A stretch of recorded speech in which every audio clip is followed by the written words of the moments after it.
its silver light so calm and still. I sit and weave by candles gleam, my heart adrift in a wistful dream. The air is thick with whispers near, yet none are thine, my love so dear. Pour ce nouveau calendrier de l'Avent, je crois donc le numéro 9, nous allons parler du trigone en astrologie. Alors le trigone, c'est un trait bleu de 120 degrés, ce qui signifie que vous avez deux planètes qui sont distinctes de 120 degrés, donc 120 petits traits ou à peu près 3 signes, 4 signes, oui 4 signes plutôt, 4 x 3, 12, dans le zodiaque. Donc la signification spirituelle de ce trigone, c'est ce dont nous allons parler. Ce que vous lisez, en fait, ce qu'on lit dans les livres, c'est que c'est une facilitation entre deux points. Donc là, nous allons nous mettre dans l'idée que c'est une facilitation karmique entre deux points. Donc le trigone apparaît d'un point de vue spirituel comme une sorte de trésor caché, un petit peu comme quelque chose que vous avez à disposition dans votre thème, mais dont il va falloir tirer parti. Parce que, évidemment, si vous voulez, l'idée, c'est que quand on a une capacité ou quelque chose qui va de soi entre des choses, c'est un petit peu comme, vous savez, la hotte qu'on porte sur notre dos dans la fable ou dans les contes et dont on ne tire pas parti, c'est-à-dire qu'on ne sait pas qu'on est riche de quelque chose. Donc, dans la tradition spirituelle, qui est très important à comprendre, c'est que nous avons une facilitation, nous avons une compétence, nous avons une capacité selon les domaines, donc entre deux planètes, entre deux domaines, mais cette capacité, nous ne l'exploitons pas complètement, nous ne l'exploitons d'ailleurs quasiment pas, puisque au fond, nous ne savons pas qu'il faut accompagner ce mouvement du trigone, donc ce mouvement de facilitation, par un développement, par un effort volontaire donc de développement. C'est un éternel trésor, comme on sait qu'on cherche partout ailleurs qu'en soi-même, un petit peu comme si on était lancé dans une grande quête de découverte de quelque chose dont on est soi-même porteur. Donc le trigone spirituellement indique là où on est complètement à notre place. C'est-à-dire que c'est un petit peu comme si vous voulez, c'était un centre de gravité dans l'existence, un centre de gravité à partir duquel, en fait, on va pouvoir développer, un petit peu comme dans une posture de yoga, notre sens de l'équilibre, et donc en accord avec ce qu'on a à accomplir. C'est-à-dire que chaque parcelle, en fait, de notre être va pouvoir se développer en accord, si vous voulez, avec ce centre de gravité. Donc, en fait, qu'est-ce que c'est qu'un don ou un talent ? Donc un trigone dans un thème d'un point de vue spirituel, c'est quelque chose qui va nous permettre de nous équilibrer par rapport au reste de notre existence. C'est pas quelque chose, si vous voulez, d'adjacent, c'est pas quelque chose, c'est pas un hobby, c'est pas pour nous faire plaisir, c'est le centre de gravité même de notre existence. Donc, si vous voulez, c'est en accord avec ce qu'on a à accomplir dans notre existence. C'est-à-dire que plus, en fait, on va comprendre ce en quoi on est doué, d'où la parole du Christ qui dit « Qu'as-tu fait de tes talents ?» Qu'as-tu fait de tes talents ? En fait, si vous voulez, ça nous permet, en fait, de nous développer et de trouver profondément notre place. Donc, loin de sembler bénéfique, cette facilitation nous semble sans intérêt à aller de soi. Alors, ce que j'explique tout le temps à mes élèves dans les cours, c'est que c'est un petit peu comme l'eau chaude. Si, en gros, vous rencontrez quelqu'un qui vous dit « Ah, c'est trop merveilleux, j'ai eu de l'eau chaude ce matin pour ma douche, c'est merveilleux », la question que vous allez lui poser, c'est pourquoi c'était en panne avant, en fait. Vous n'allez pas lui dire « Ah oui, moi aussi, c'est tellement merveilleux, parlons-en encore ». On n'a pas ce genre de discussion. Si quelqu'un, en fait, note quelque chose qui va de soi, c'est parce qu'il a eu, en fait, un effet contraste très peu de temps avant. Autrement, en fait, on ne note pas nos chances. Donc, un des défauts, si vous voulez, là encore, quand on parle de gratitude, en général, si vous voulez, c'est un mouvement qui va essayer d'être reconnaissant de ce qu'on identifie être heureux. La plupart des choses qui nous rendent heureux, en fait, ce sont des choses qu'on ne note pas. Ça peut être une amitié, ça peut être, j'allais dire, le fait que tout se passe bien dans l'existence, ça peut être le fait que, on ait à manger des choses qui nous font plaisir ou que on ait, j'allais dire, un mode de vie dans lequel on est entouré, dans lequel on est heureux, etc., etc. Donc, en fait, si vous voulez, on ne valorise pas et on ne met pas en avant ce qu'on devrait mettre en avant. Donc, en fait, si vous voulez, le mouvement, on va dire, de facilitation du trigone, c'est une facilité, si vous voulez, un développement harmonieux de l'existence, mais c'est tellement harmonieux, si vous voulez, que c'est silencieux dans notre existence. Ce silence, si vous voulez, en fait, c'est un petit peu comme le fauteuil sur lequel je suis assise, c'est-à-dire que c'est quelque chose qui nous porte qui est confortable, qui est merveilleux, mais dont on ne prend absolument pas compte. Donc l'indice de ce qui va de soi devait être reconnu comme quelque chose qui va dans le bon sens et qui indique ce que nous avons à faire. Alors que nous cherchons tout le temps des choses extraordinaires en fait pour montrer que c'est le bon sens. On se dit ah j'ai réussi à faire ça, je gagne de l'argent très rapidement, c'est que c'est la bonne direction. Non, la bonne direction en fait c'est quelque chose qui est beaucoup plus en fait silencieux dans sa manière de parler ou de murmurer dans notre vie.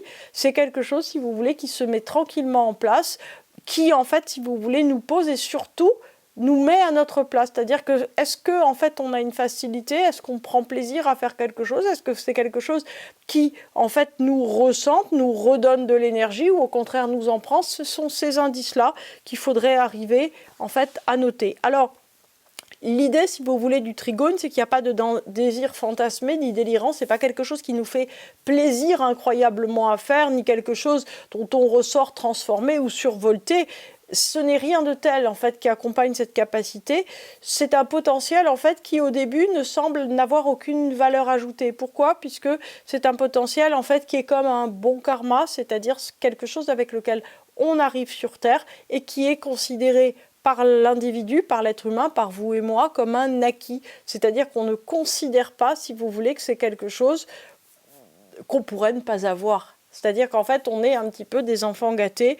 Et le trigone, en fait, correspond à un travail effectué dans des existences antérieures. C'est-à-dire que c'est quelque chose qu'on a édifié.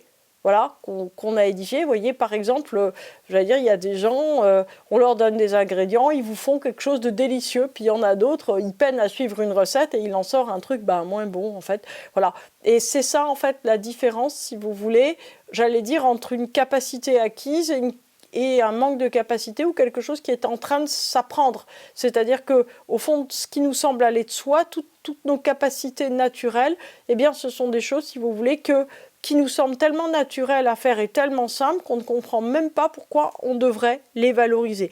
Donc, le trigone, si vous voulez, d'un point de vue spirituel, correspond à un travail effectué dans des vies antérieures et qu'on a intégré parfaitement et qui maintenant est une sorte d'acquis sur lequel on peut réellement édifier et s'appuyer. C'est-à-dire que c'est quelque chose, si vous voulez, qui nous paraît aller de soi, mais aller tellement de soi, si vous voulez, que en gros, on fonctionne à l'intérieur. En fait, c'est dans notre ADN, c'est dans notre structure.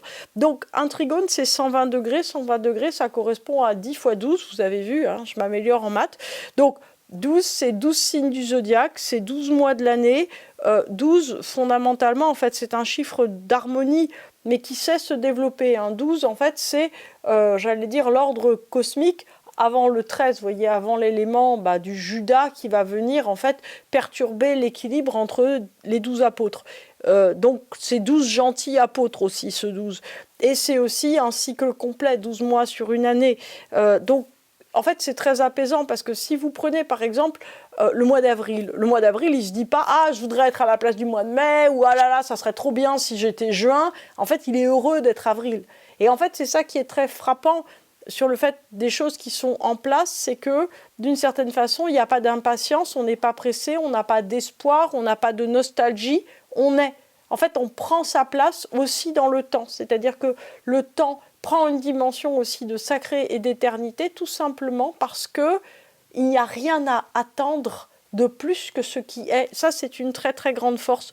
Donc 10, si vous voulez, c'est le chiffre de la rétribution karmique, c'est-à-dire que, si vous voulez, c'est le principe en fait du yin et du yang, du 1, donc qui est le principe du yang, de ce qui est en vérité le fécondateur, et le yin, c'est ce qui reçoit la coupe. Donc c'est comme dans le symbole du yoni dans l'hindouisme, c'est-à-dire qu'en tout cas, si vous voulez, c'est l'incarnation du résultat complet de nos actes. Donc cet équilibre produit effectivement ce qui est à portée de main, mais ce qui semble moins aller de soi, c'est que ça ne suscite pas d'envie en nous.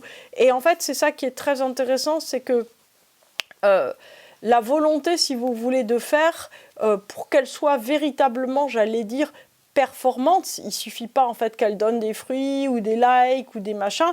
En fait, la véritable évolution de notre vie se joue là, dans une facilité en fait à valoriser nos forces, nos savoir-faire, ce qui va bien, et ce pourquoi nous avons véritablement un talent. Donc il faudrait comprendre quelles énergies ça fait naître en nous. C'est-à-dire qu'au lieu de chercher tout le temps à conquérir ce que vous n'avez pas, ce que je n'ai pas, il faut se mettre en fait sur ce que nous savons faire, comment le transférer aussi à d'autres domaines pour développer cette foi de confiance en soi. Parce que c'est ça en fait qui est très important, si vous voulez, c'est qu'à un certain moment, c'est parce qu'on va se sentir à notre place complètement qu'on va arriver en fait à façonner exactement notre existence. Donc le trigone apparaît à la fois comme une rétribution karmique, c'est-à-dire qu'on récupère en fait le fruit de nos efforts positifs, et en même temps, c'est inutile effectivement de se culpabiliser, de se dire mais qu'on ne mérite pas ceci ou cela, etc., puisque on l'a. En fait, si vous voulez, ce qui est très intéressant dans le thème, c'est qu'on voit ce dont on est dépositaire. Ce dont on est dépositaire, on peut se dire qu'on ne l'a pas volé. Vous voyez ce que je veux dire? C'est que c'est véritablement quelque chose qui nous appartient complètement. Donc c'est un pari positif véritablement sur l'avenir. Donc il faut en fait accepter une notion de continuité dans notre vie au lieu d'espérer un changement. Vous voyez, le trigone, en fait, il n'y a plus de changement, il n'y a pas d'espoir, il n'y a pas d'avenir, il y a juste un développement constant de ce qui est, il n'y a pas d'autre chose, il n'y a pas d'ailleurs. En fait, il n'y a rien à vouloir, ce n'est pas un grand voyage dans un autre pays, ce n'est pas des choses grisantes, incroyables, c'est la continuité et le déploiement de ce qui est. Ça veut dire que par exemple, si vous faites du jardinage, eh bien, si vous en faites pendant 20 ans, vous serez meilleur dans la 20e année que dans la première. C'est ça un trigone en fait. C'est que plus vous faites quelque chose, plus vous vous améliorez. C'est l'installation, si vous voulez, dans cette dimension temporelle de l'existence qui va faire qu'on va développer une compétence à un certain moment, à un niveau absolument phénoménal, puisqu'on accepte que le présent n'est plus d'avenir. En fait, on accepte que chaque jour, on recommence quelque chose jusqu'à en fait faire rentrer ce présent dans la notion d'éternité. Donc nous acceptons en fait d'être heureux de ce que nous avons. Alors c'est quelque chose, si vous voulez, qui est assez perturbant en fait avec, j'allais dire l'astrologie et aussi, si vous voulez, le temps méditatif. C'est-à-dire qu'on accepte en fait d'être. Tout simplement, on accepte de se dire, bah, c'est ça, en fait, cette journée, elle est parfaite telle qu'elle est. Donc, de laisser tomber la projection vers le passé et vers l'avenir. Donc, penser ou espérer avoir plus, voilà. En fait, non, en fait, on est content avec ce qu'on a, on profite de ce qu'on a, on valorise ce qu'on a, c'est ça le trigone. Comme quelqu'un, en fait, qui regarderait tout à coup son placard d'un autre œil en se disant « mais j'ai bien assez de vêtements et en fait, j'aime tout ce que j'ai, donc tout va bien ». En fait, notre vie est un placard. Donc, autant regarder, si vous voulez, notre vie avec, j'allais dire, enthousiasme, mais aussi, si vous voulez, simplement avec reconnaissance de se dire, bah, on a ça et c'est bien assez, en fait.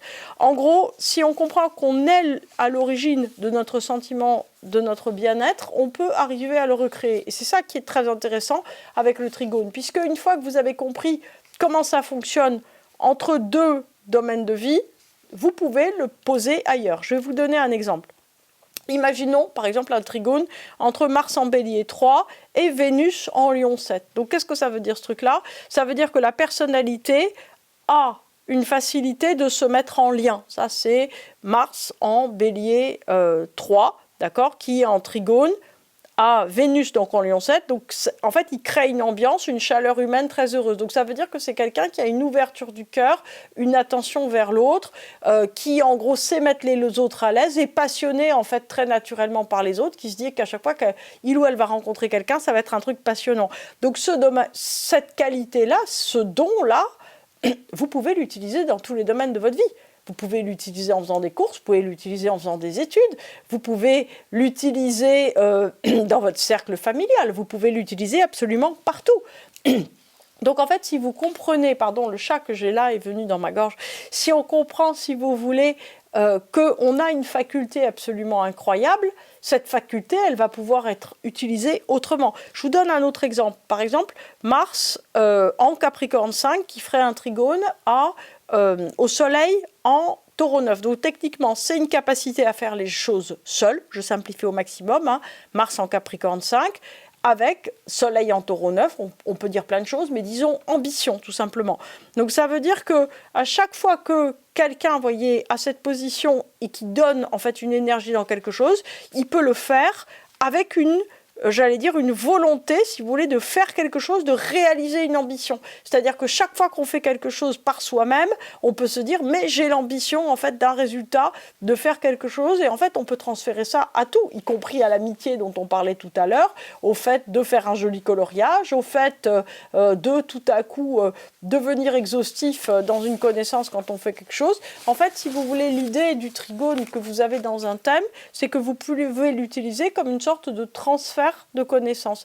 Donc en fait, ça permet en réalité, et c'est à ça en fait que sert spirituellement un trigone dans un thème, c'est transférer un karma positif dans un autre domaine. C'est-à-dire qu'on a une capacité, on va la transférer dans un autre domaine. C'est ça, en fait, qu'on a à faire. C'est-à-dire qu'il ne suffit pas, si vous voulez, de savoir faire ce qu'on sait faire, c'est très bien, bravo. Ok, à quoi on le transfère ? Comment on l'utilise autrement ? C'est pour ça, en fait, qu'on est venu sur Terre. Hein. Une des choses, c'est se développer. Donc, c'est ça qui est important. Donc, spirituellement, si vous voulez, ce qui ne va pas bien nous permet de réajuster notre voie, notre être. Et ce qui va bien nous permet en fait d'élargir et de transformer ce don, c'est-à-dire en fait, si vous voulez, de le transposer. Donc, il faut comprendre, si vous voulez, que tout ce qui n'est pas, d'une certaine manière, tout ce qui n'est pas aussi bien ajusté qu'on le voudrait, ou tout ce qui n'est pas développé, en fait, c'est quelque chose qui manque en fait d'une faculté d'expansion. C'est-à-dire que sur Terre, en fait, tout ce qu'on a entre les mains doit connaître une expansion. L'expansion, c'est pas la productivité infinie. L'expansion, si vous voulez, c'est l'expansion des capacités, de la compétence, de la joie portée sur quelque chose. C'est pas les résultats extérieurs, en fait, c'est les résultats intérieurs. Donc en fait, c'est à ça que sert le trigone. Donc je pense que vous allez avoir envie d'aller voir vos trigones dans votre thème. Très bonne journée, à demain. I found my soul belongs to you.